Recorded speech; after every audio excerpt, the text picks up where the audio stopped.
But fellas, because obviously he's balling on a budget, on a straight up budget. On a budget, But fellas, there are ways to take your lady out when you don't, have the money. I've been on plenty of free dates before. Yeah, okay, so give the men some tips if they're balling on a budget right about now and their pockets are thin. You've got picnics.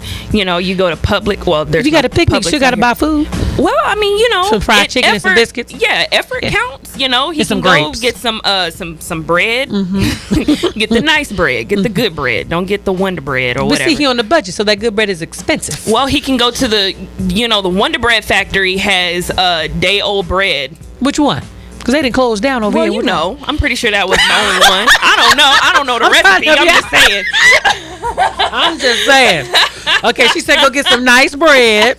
And, bread can be expensive, and don't say that cheese, because cheese can be expensive too. Yeah, and you figure it out. You know what I'm saying? But even if you don't have the money, I mean, you got something somewhere. Even if you go get the 2 for $2 special, and you wrap it up, yourself, and you put it in a nice, it's all about presentation, guys. It's all about presentation. How about Starbucks? Can Starbucks be a cool date? Oh, absolutely. A nice casual first date. Starbucks, Pete's Coffee, something of the like. Okay. I mean, he could have even taken that $25, and we can go to, I don't know, Barnes and Nobles or something like that. And see, we're going to touch on that when we come back, because you mentioned something. You said it'd be a nice first date to go to Pete's Coffee or Starbucks or something like that. When we come back, we're going to talk about then what should the second date be like? Should we up our expectations? Should we up the ante for a second date? We're going to be talking about that when we return. You're listening to Lady Charmaine, sitting in for Tristan Mays on 97.5 KDEE. And Stacia, we were just talking before we went to this music break. We were talking about first dates, but then we were talking about what would make a good second date. If you know what would make a good second date, give me a call, 916-921-5333. So Stacia, what's a good second date? I don't know. I'm real big on effort.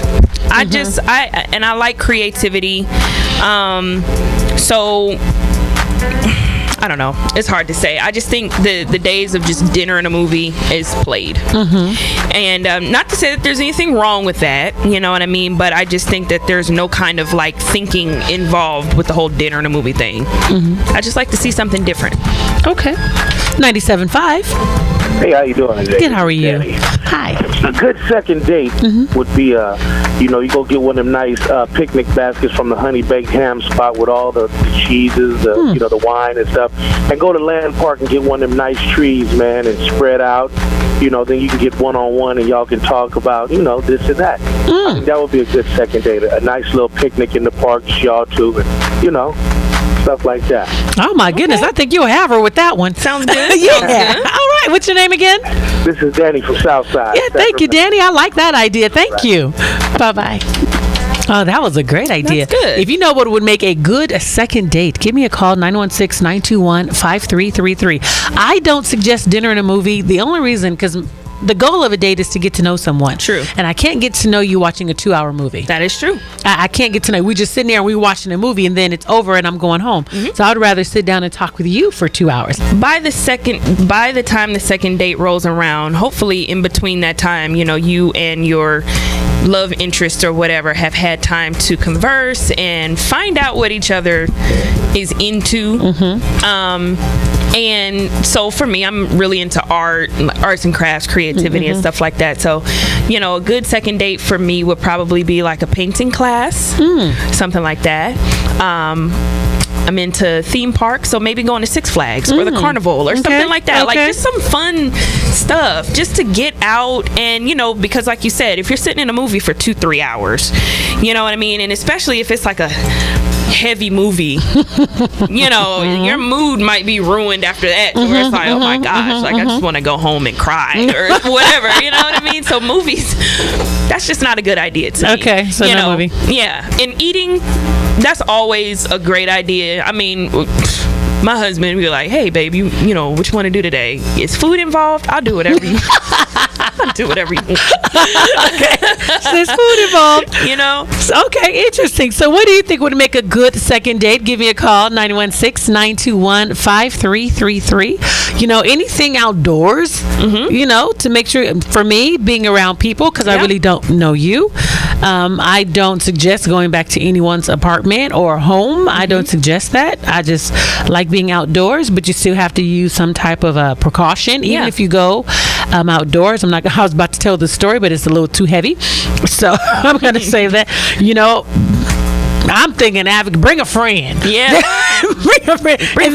In this day, just double bring, date. Double date. Groupon is your friend. Yes. Especially, once again, if you're balling on a budget. You know, Groupon, you can find some great things on Groupon. That's and I true. think Groupon is a little underrated. Right. But Groupon is your friend. Living Social. I mean, because you can get wonderful 2-for-1s, great discounts there that people don't even realize, and she will have absolutely no idea that you even got it at a discount. Yep. I took my sister-in-law to a winery for her birthday earlier this year, and I only spent like $35, and it came with the tour, a tour of the winery. It came with, you know, like 6 or 7 different wine variations that we could taste, the cheese, the salami, and all of that. And I only spent like $30 for 2 people. You know? And that's great. Groupon is like the bomb. Yeah. So even a winery, fellas, that's a great I still really think you was balling then, not even on the budget. Stop, girl. And a gentleman just called in, and he wanted to continue the conversation about a good second date. Hi, 97.5. Hi, how you doing? It's me again. Hey. Okay, so I think being a gentleman, you should always check with the lady and see what she wants to do on the first date. Take her to something she's interested in. And then on the second date, you should always take her to something you're interested in to see how she does in your environment. Interesting. So the first date is her, the second date is you. Yeah, so on the second date, you know, if you're into baseball or something, take her to a game. Take her to a baseball game or a basketball game or something. Or if you like shooting pool or bowling, take her somewhere to see how she does, you know, in that environment. It may not be her environment, but she may end up enjoying it. Interesting. What's your name and where you're calling from? This is Jay, and I'm calling from Sacramento. Thank you, Jay, for calling in. I appreciate it. All right, you have a good day. You too. Bye-bye. I think that's nice. Just if someone asks you what is it that you would like to do, and then it kind of makes you think. Now, for some women, would you just like the man to just go ahead and just take charge? You don't want to have to do any thinking. You just want to see what he is going to invest in you in that first date. Yeah, I think the first date definitely should be, you know, his first step. Impression? Yeah. I don't really want anything to do with it. And then after that, then we'll, you know, be collective on it or whatever. But yeah, I want to see the guy take the first step. I want to see him show some kind of initiative without me having to say, well, this is what I like. Let me see how your brain works. And, you know, you plan it. That's what Interesting. Now, do you think in any of those dates you should go Dutch? It kind of depends on the relationship. I've gone Dutch. I don't know if I considered it a date.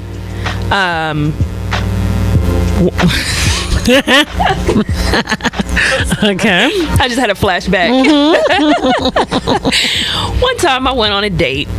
I was working at Red Lobster in college, and this guy, and I would meet guys all the time that would come in and eat, you know, by themselves or whatever. And so he came in, and he's like, oh, you know, let me get your number, blah, blah, blah. And he was a little cute, you know, so I gave him my number, and he called like 2 hours after that. And he's like, well, what are you doing tonight? And I'm like, well, you know, I get off of work at like 10, 11 o'clock, and he was just like, I mean, you know, Applebee's is open, you know, let's go get something to eat. And I'm not an Applebee's girl, but, you know, I was like, okay, well, at least he didn't wait 2 weeks to call or whatever, you know what I mean? So I said, okay, normally I don't, you know, go out after work or whatever unless we're going, you know, out to the club or something like that. But okay, so I go home, take a shower, change my clothes, whatever. So we get to the restaurant, or Applebee's. We get to the restaurant or whatever, and, you know, we're sitting there talking, boring.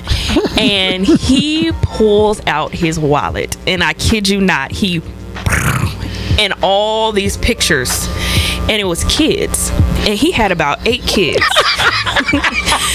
And I'm like 18, maybe 19 at the time, and I'm like, who are those? Like your nieces, nephews? He was like, oh no, this is my daughter, Destiny. This is my son, Pookie. I paid for my own food and I left. We went Dutch. Oh, now that's hilarious.